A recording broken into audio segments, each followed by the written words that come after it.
GK मस्ती MS में आपका फिर एक बार स्वागत है। जीव विज्ञान के सारे टॉपिक कंप्लीट हो गए हैं। आज हम बहुविकल्पी क्वेश्चन लेकर चल रहे हैं। ये वीडियो तभी आप लोग सुने जब आप लोग वाकई में याद करना चाह रहे हैं। तब अगर आपको देखना है, मौज लेनी है तो ना देखें, आंखें बंद करें और हमारे जो 50 क्वेश्चन हैं बहुविकल्पी, उसमें हम ऑप्शन भी देंगे।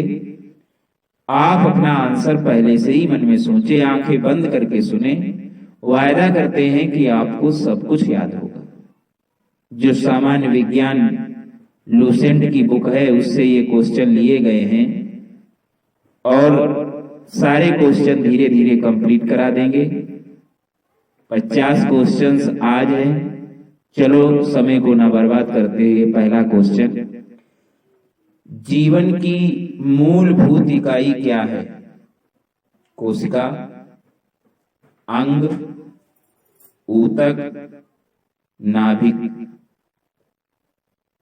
सही ऑप्शन है जीवन की मूलभूत इकाई कोशिका है। क्वेश्चन नंबर 2, कोशिका के बारे में निम्न में से कौन सा कथन सही नहीं है? नंबर 1, कोशिकाओं के आकार और आमाप विशिष्ट कार्य से संबंधित होते हैं। 2, कोशिकाओं के बदलते आकार होते हैं। प्रत्येक कोशिका में निष्पादन की अपनी क्षमता होती है। या सभी देह ऊतकों में एक ही प्रकार की कोशिकाएं विद्यमान होती हैं। तो इसमें गलत जो ऑप्शन है वो चौथा है, सभी देह ऊतकों में एक ही प्रकार की कोशिकाएं विद्यमान होती हैं। अगला क्वेश्चन तीसरा, निम्नलिखित में से कौन सा कोशिकांग पादप कोशिकाओं में पाया जाता है किंतु जंत कोशिका में नहीं पाया जाता? पादप कोशिकाओं में पाया जाता है, जंत कोशिका में नहीं पाया जाता है। Chloroplast, endoplasmic reticulum, mitochondria, ribosome. तो इसमें राइट ऑप्शन है क्लोरोप्लास्ट, क्योंकि एंडोप्लास्टिक रेटिकुलम, माइटोकॉन्ड्रिया और राइबोसोम ये तीनों पाए जाते हैं जंत कोशिका में भी, लेकिन पादप कोशिका में केवल ये क्लोरोप्लास्ट ही पाया जाता है, जंत कोशिका में नहीं। चौथा क्वेश्चन, कोशिका का जीवित अंश जीव द्रव्य कहलाता है। कोशिका का जीवित अंश जीव द्रव्य कहलाता है। ये या किससे बना होता है? केवल कोशिका द्रव्य से, केवल केंद्रक द्रव्य से, कोशिका द्रव्य व केंद्रक द्रव्य से, या कोशिका द्रव्य, केंद्रक द्रव्य व अन्य कोशिकांग से? तो ऑप्शन डी सही है, जीव द्रव्य कोशिका द्रव्य, केंद्रक द्रव्य और अन्य कोशिकांग से बना होता है। नेक्स्ट पांचवा क्वेश्चन, 80% से अधिक कोशिका में पाया जाने वाला पदार्थ क्या है? प्रोटीन, चर्बी, खनिज, जल। सही ऑप्शन जल। 80% से अधिक कोशिका में पाया जाने वाला पदार्थ है जल, सही ऑप्शन है। अगला, निम्नलिखित में से किन कोशिकाओं में नाभिक नहीं होता? मूल रोम कोशिकाओं में, लाल रक्त कोशिकाओं में, प्लेटलेट में या मोनोसाइट में? तो लाल रक्त कोशिकाओं में नाभिक नहीं होता। सातवां क्वेश्चन, निम्न में से कौन से कोशिकाओं के आत्मघाती बैग कहे जाते हैं? आत्मघाती बैग किसे कहा जाता है कोशिकाओं के? लाइसोसोम को, राइबोसोम को, डिक्टोसोम्स को, फैगोसोम्स को? तो लाइसोसोम्स को कोशिकाओं के आत्मघाती बैग कहे जाते हैं। अगला है, निम्नलिखित कोशिका अंगकों में से कौन सा एक अर्ध पारगम्य है? कोशिका अंगकों में से कौन सा एक अर्ध पारगम्य है? कोशिका झिल्ली, प्लाज्मा झिल्ली, कोशिका भित्ति, केंद्रक। तो कोशिका झिल्ली कोशिका अंगकों में से एक अर्ध पारगम्य है। नेक्स्ट, निम्नलिखित में से किसको कोशिका का पावर प्लांट भी कहा जाता है? गोल्जी काय को, माइटोकॉन्ड्रिया को, राइबोसोम को, लाइसोसोम को? तो माइटोकॉन्ड्रिया को कोशिका का पावर प्लांट भी कहा जाता है। 10वां क्वेश्चन, यह श्वसन श्रृंखला का उपयोग कर पादप कोशिकाओं में ऊर्जा का उत्पाद करता है। कौन? केंद्रक, माइटोकॉन्ड्रिया, राइबोसोम, हरित लवक? तो सही ऑप्शन है माइटोकॉन्ड्रिया। माइटोकॉन्ड्रिया श्वसन श्रृंखला का उपयोग कर पादप कोशिकाओं में ऊर्जा का उत्पाद करता है।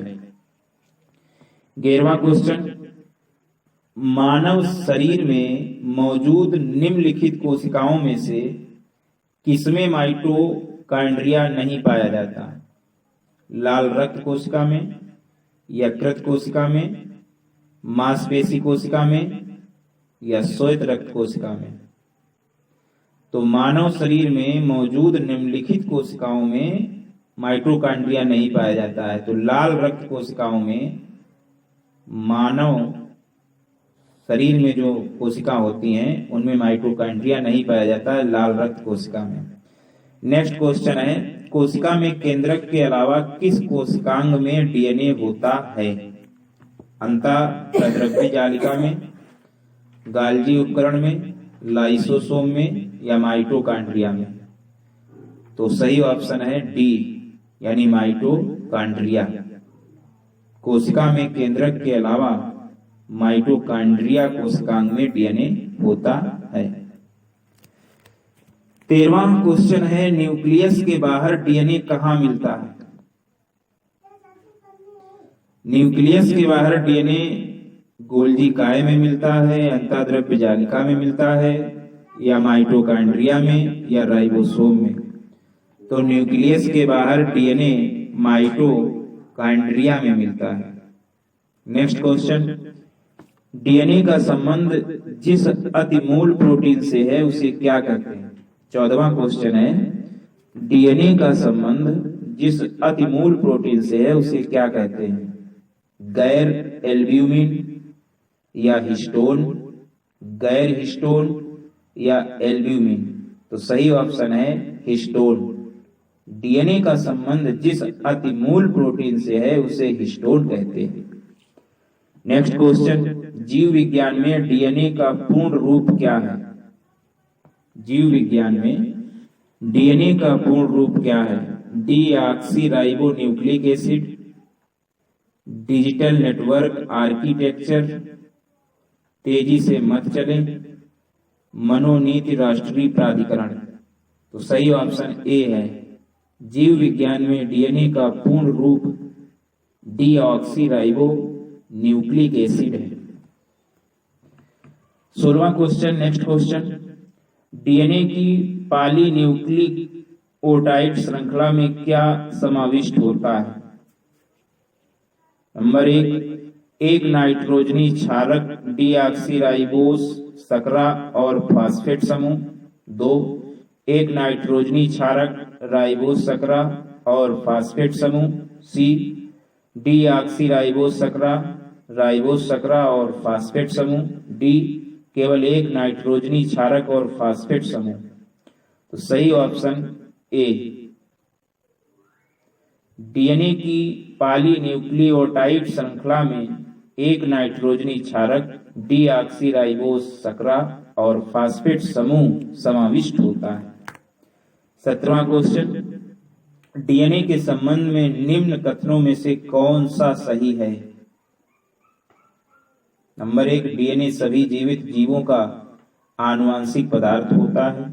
2, डीएनए के सभी खंड प्रोटीनों के संश्लेषण को कोडित करते हैं। 3 नाभिकीय डीएनए प्रति समांतर चलने वाली 2 न्यूक्लियोटाइड श्रृंखलाओं से शुरू द्विकुंडलित होता है। और चौथा डीएनए माइटोकॉन्ड्रिया में भी पाया जाता है। तो इसमें कह रहा है कौन से सही हैं, तो इसमें 1 2 3 सही हैं, चौथा जो है डीएनए माइटोकॉन्ड्रिया में भी पाया जाता है, ये गलत है। 3 जो सही हैं वो है डीएनए सभी जीवित जीवों का आनुवांशिक पदार्थ होता है, ये भी सही है। डीएनए के सभी खंड प्रोटीनों के संश्लेषण को कोडित करते हैं, ये भी सही है। नाभिकीय डीएनए प्रति समांतर चलने वाली 2 न्यूक्लियोटाइड श्रृंखलाओं से शुरू द्विकुंडलित होता है, ये 3 ऑप्शन सही है। क्वेश्चन नंबर 18, निम्नलिखित में से क्या डीएनए में मौजूद रहता है किंतु आरएनए में मौजूद नहीं रहता? Thymine, adenine, guanine, cytosine. तो सही ऑप्शन है ए। थाइमिन जो है डीएनए में मौजूद रहता है किंतु आरएनए में मौजूद नहीं रहता है, थाइमिन की जगह पर आ जाता है एरेसिन। 19वां क्वेश्चन है आरएनए का प्राथमिक कार्य होता है। आरएनए का प्राथमिक कार्य होता है सही ए ऑप्शन प्रकाश संश्लेषण, प्रोटीन संश्लेषण, प्रतिकृति बनाना, अनुवाद करना। तो आरएनए का प्राथमिक कार्य होता है प्रोटीन संश्लेषण। नेक्स्ट क्वेश्चन 20वां, राइबोसोम्स होते हैं, डीएनए होते हैं, आरएनए होता है, प्रोटीन्स होते हैं या इनमें से कोई नहीं? तो राइबोसोम्स जो हैं वो आरएनए होते हैं। नेक्स्ट, आनुवंशिक यूनिट अर्थात जीन होते हैं केंद्र की झिल्ली में, कोशिका कला में, लाइसोसोम में, गुणसूत्रों में।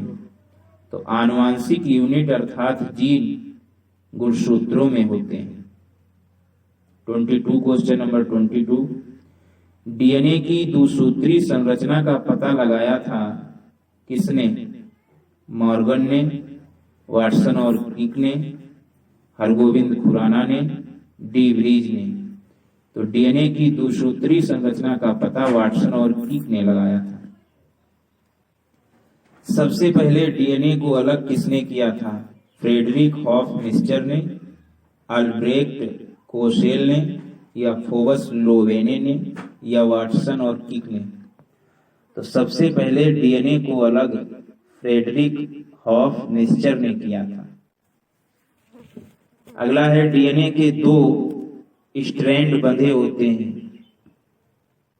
हाइड्रोजन बॉन्ड्स द्वारा, सहसंयोजक बॉन्ड्स द्वारा, स्थिर वैद्युत बल द्वारा, वंडर वाल्स बलों द्वारा। तो डीएनए के 2 स्ट्रैंड बैंड बंधे होते हैं हाइड्रोजन बॉन्ड्स द्वारा। 25वां क्वेश्चन, डीएनए के एक तंतुगच्छ यानी स्ट्रैंड से आरएनए में आनुवंशिक सूचना के प्रतिरूपण की प्रक्रिया क्या कहलाती है? डीएनए के एक तंतुगच्छ से आरएनए में आनुवंशिक सूचना के प्रतिरूपण की प्रक्रिया क्या कहलाती है? स्थानांतरण, अनुलेखन, प्रतिकृतियन या उत्परिवर्तन? तो डीएनए के एक तंतुगच्छ से आरएनए में आनुवंशिक सूचना के प्रतिरूपण की प्रक्रिया अनुलेखन कहलाती है। 26वां क्वेश्चन है, प्रयोगशाला में सर्वप्रथम डीएनए का संश्लेषण किसने किया था? मिलर ने, खुराना ने, डी ब्रीज ने, या केल्विन ने? तो प्रयोगशाला में सर्वप्रथम डीएनए का संश्लेषण खुराना ने किया था। नेक्स्ट क्वेश्चन, डीएनए अंगुली छाप का प्रयोग किसकी पहचान के लिए किया जाता है? माता पिता की पहचान के लिए, बलात्कारी की पहचान के लिए, या चोर की पहचान के लिए, या उपयुक्त सभी? तो डीएनए अंगुली छाप का प्रयोग इन सभी की पहचान के लिए किया जाता है। नेक्स्ट क्वेश्चन 28वां, जीव कोशिकाओं में आनुवांशिक लक्षणों के नियंत्रण में निम्नलिखित में से कौन सा उत्तरदायी है? जीव कोशिकाओं में आनुवांशिक लक्षणों के नियंत्रण में निम्नलिखित में से कौन सा उत्तरदायी है? एंजाइम उत्तरदायी है, या हार्मोन, या आरएनए, या डीएनए? तो सही ऑप्शन डी, जीव कोशिकाओं में आनुवांशिक लक्षणों के नियंत्रण में डीएनए उत्तरदायी है। नेक्स्ट क्वेश्चन, पुरुषत्व के लिए कौन सा गुणसूत्रीय संयोजन उत्तरदायी है? पुरुष में पुरुषत्व के लिए कौन सा गुणसूत्रीय संयोजन उत्तरदायी है? XO, XXX, XX या XY? तो सही ऑप्शन डी है, पुरुष में पुरुषत्व के लिए XY गुणसूत्रीय संयोजन उत्तरदायी है। नेक्स्ट क्वेश्चन है, मनुष्य में कौन से क्रोमोसोम के मिलने से बालक का जन्म होता है?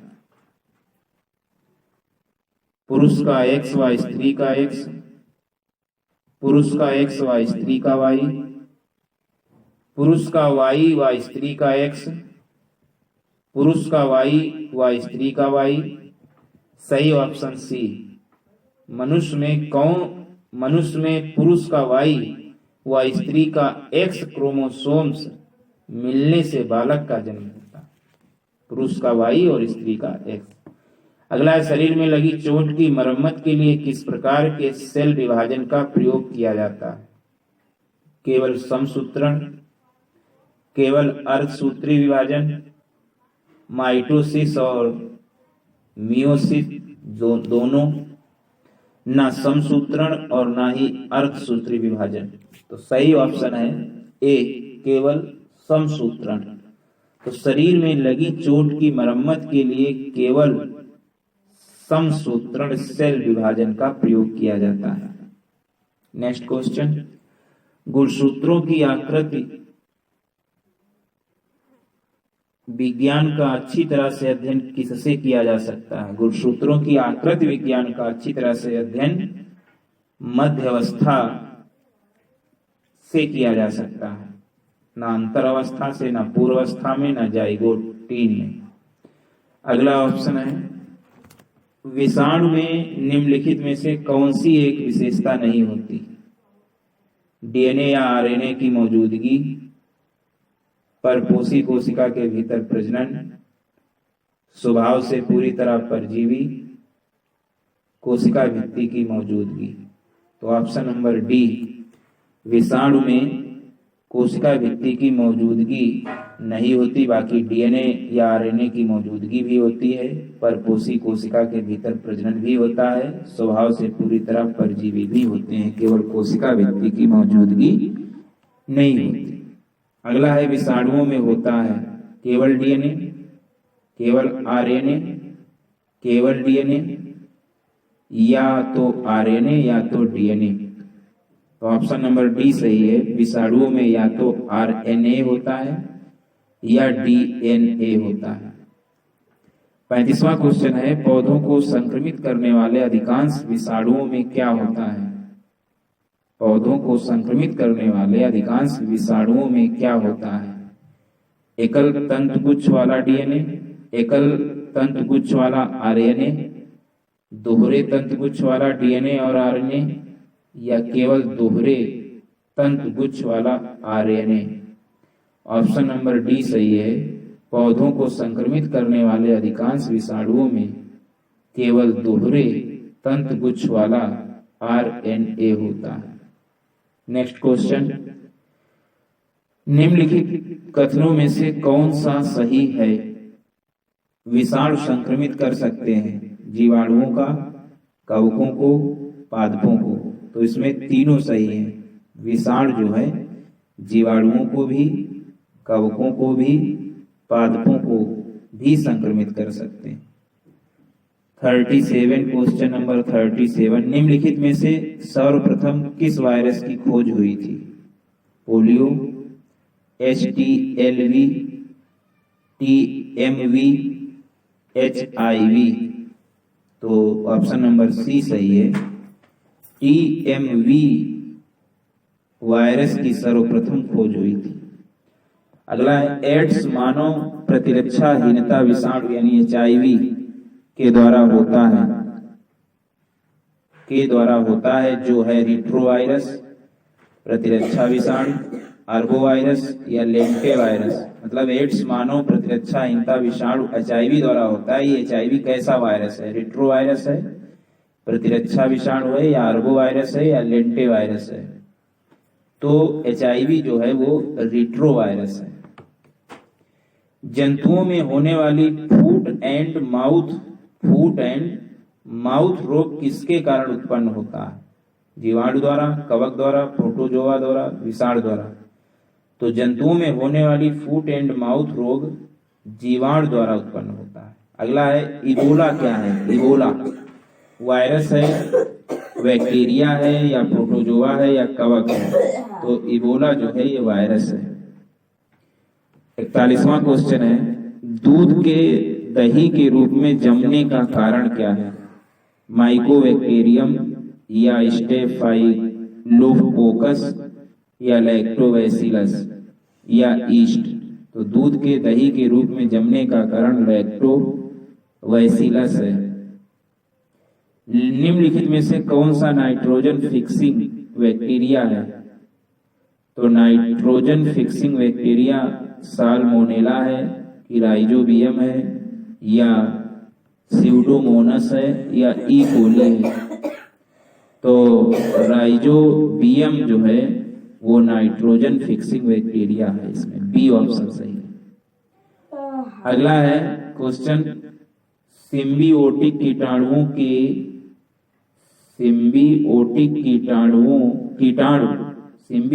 कीटाणु जो कि वातावरणीय नाइट्रोजन के स्थिरीकरण के लिए उत्तरदायी हैं, किसमें पाया जाता है?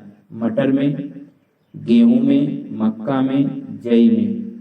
तो सिम्बियोटिक कीटाणु मटर में पाया जाता है, ऑप्शन ए सही है। अगला है फलीदार पादपों की जड़ों में उपस्थित गांठों में पाए जाने वाले नत्रजन स्थिरीकरण जीवाणु हैं।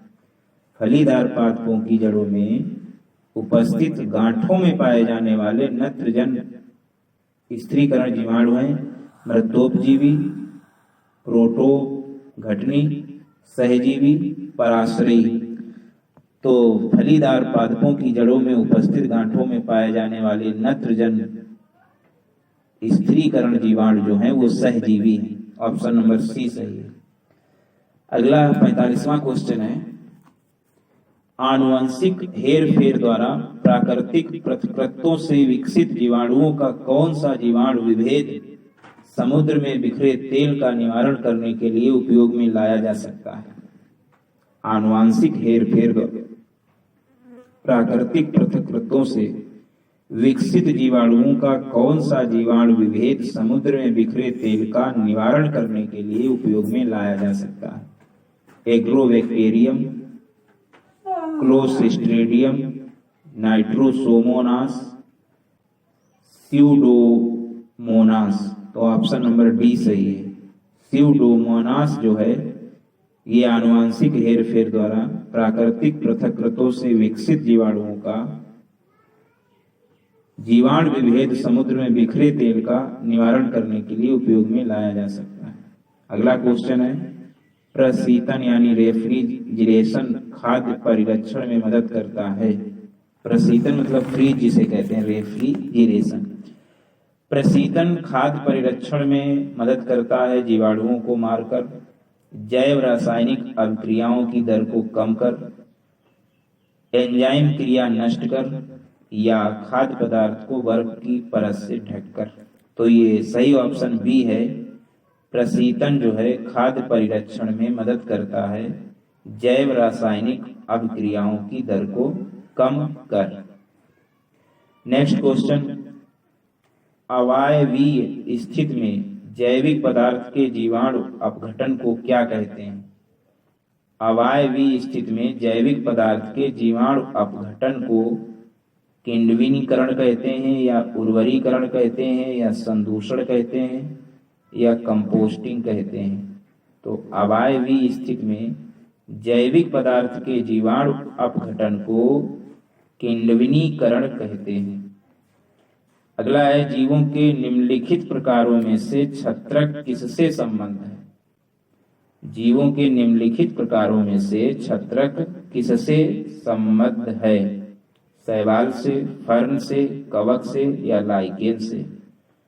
तो जीवों के कवक से छत्रक संबंध है। सी ऑप्शन सही है। जीवों के निम्नलिखित प्रकारों में से छत्रक किससे संबंधित है?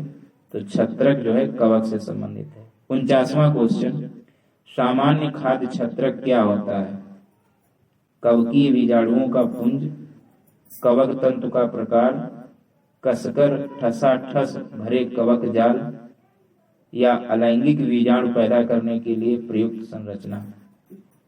तो सामान्य खाद्य छत्रक कसकर ठसाठस भरा कवक जाल होता है, मशरूम जिसे कहते हैं। सामान्य खाद्य छत्रक जो है मशरूम, ये कसकर ठसाठस भरे कवक जाल होते हैं मशरूम। 50वां और आज का अंतिम सवाल, आप लोग आंसर दें। ईस्ट मिलाने पर गूथे हुए आटे के उठने का क्या कारण है? ताप में वृद्धि हो जाती है, द्रव्य के परिमाण में वृद्धि हो जाती है, या ईस्ट कोशिकाओं की संख्या में वृद्धि हो जाती है, या कार्बन डाइऑक्साइड गैस का निर्मोचन होता है? तो ऑप्शन नंबर डी सही है। ईस्ट मिलाने पर गूथे हुए आटे के उठने का कारण यह है कि उसमें कार्बन डाइऑक्साइड गैस का निर्मोचन हो जाता है। तो ये हमने लूसेंट की सामान्य विज्ञान से जीव विज्ञान के 50 क्वेश्चन आप लोगों को ऑडियो में दिए। इस देखने के चक्कर में मत करें, ध्यानपूर्वक आंख बंद करके सुने। 50 क्वेश्चन धीरे धीरे सारी सीरीज आएगी। Thanks for hearing.